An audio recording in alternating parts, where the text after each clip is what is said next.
So yeah guys, I wanted to test it out if the SLS, or the SLM in this case, could beat the KH-38 launchers, aka the Su-30 in this case, using the KH-38 missiles. And oh boy, I wasn't surprised to see the KH-38 just destroying everything. If you want to help the channel, you can with the link in the description for PayPal. I already bought, guys, the power source. So first step is done.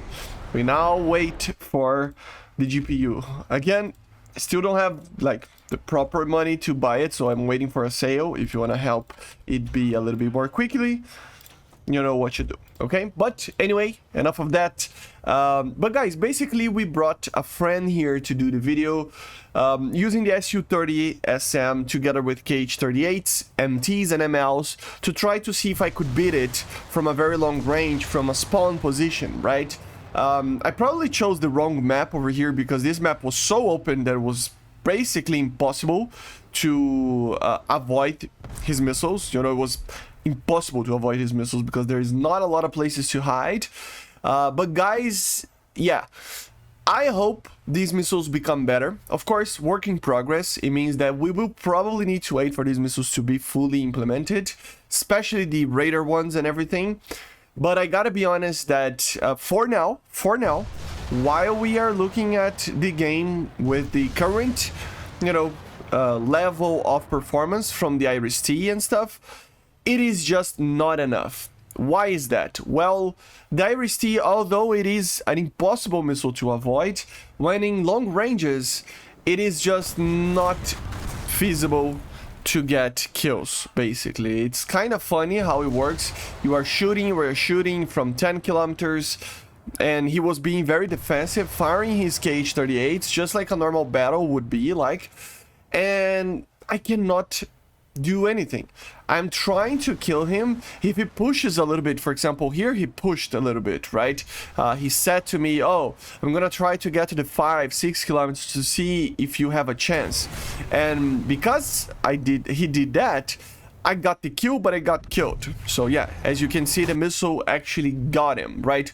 But once it's actually from the normal ranges that you normally fire the KH-38, or if you, for example, climb when somebody that is using a radar like is not, you know, prepared, it basically will mean that you are dead. It's really hard to get the kill. The missile just doesn't have the energy, I guess, to get to those very long ranges. He needs to be very close, like 5, 6, up to 10 kilometers for me to get the kill like that. If not, I will be very far away from getting anything, or I will basically die trying to get a kill, right? Maybe getting the kill but dying in the process, right? So it's kind of funny how it works. It's not impossible to get kills, but it's not that whole thing that everybody's thinking, at least for now, you know. It's not really a good counter to the KH-38 in the current platform. It can counter if the pilot doesn't know what he's doing, basically. So in this case, he was really pushing, I mean, 7 kilometers. I never fire a KH-38 at these distances. Normally what I try to do is what? It's actually trying to climb and be like 10, 13 kilometers. So if you are at those distances, you will never get kills. It doesn't happen, you know, if the pilot knows that a missile is coming. Of course, this is an IR missile, so it means that it will be harder for the pilot to know, and you can get a lot of people by surprise. But if the pilot knows what he's doing, he always have the advantage. For example, here I fired missiles just to stay alive because he was firing so many missiles. I managed to intercept one of them, and he was trying to use the KH-29. With the KH-29, yes, you manage to get kills, but against the 38, it's very difficult. Very difficult, okay? So it's something that it's kind of funny, the way that it happens. And yeah, I mean, I'm not saying these AA systems are bad, again, but the KH-38 is such a good missile, or the Russians have such a good, you know, TV guided stuff, and you just don't have the time to actually get the kills, basically, right? So at the end of the day, guys, at the end of the test that we did, he tried to use some other missiles like the ML, for example, the KH-38 ML, because a lot of the missiles were just going for other targets because they are TV guided, and we had a lot of bodies of, you know, dead Iris-T launchers there. And then he became really like safe on his flight path. So for example, here he was flying at around 10 to 13 kilometers, doing loops, just waiting, doing a crank basically, right, and maintaining the laser lock.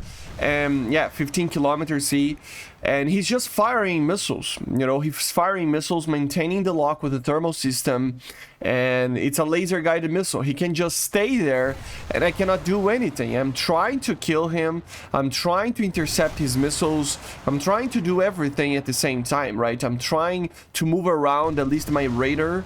I'm trying to shoot at him while I'm shooting at some missiles as well to try to intercept. Sometimes you manage to get the kill on the missile, but never at these distances you were able to get the Iris-T kill on the aircraft normally, right? So what does that mean? Well, maybe it's not ready yet. Maybe it doesn't have enough energy to do the 40 kilometers that it's supposed to do.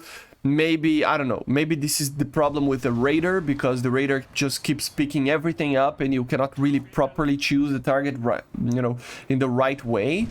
But at the end of the day, it is just very easy to kill these AA systems if you play it safe with the KH-38. I'm not talking about, of course, Mavericks. I'm not talking about other missiles. I'm talking about the main missiles that the Russians have. The KH-38, maybe the KH-29, but especially the 38. And of course, even glide bombs. Glide bombs can be used here as well.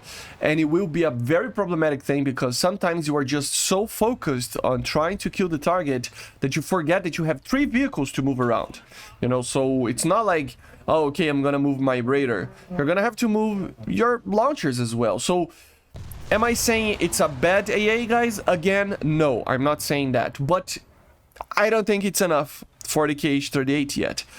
Maybe it will be upgraded. Maybe it will be fixed once the patch is really going forward. Of course, probably tomorrow, for example, we will have probably another update on the dev server, and maybe the missiles are a little bit more fixed and stuff. Let's see. We don't know yet. But for now, this is the test that I'm doing right now, today, you know, this the 2nd of June.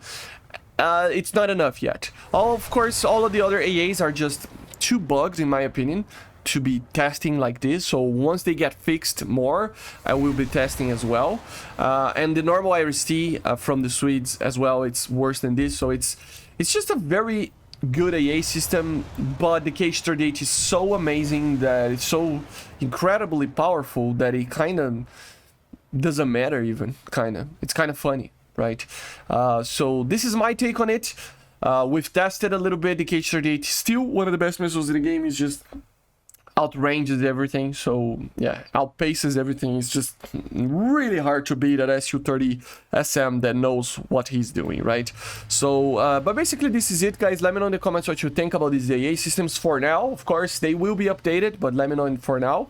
Remember that if the target flies above you, you are basically dead. It's really hard to detect them and fire missiles, for now at least, so it's kind of bugged as well. So if you manage to go upwards, it's just gonna be easy kills. And yeah, let me know in the comments what you think. You can help the channel with the PayPal link in the description as well, if you want to help it out.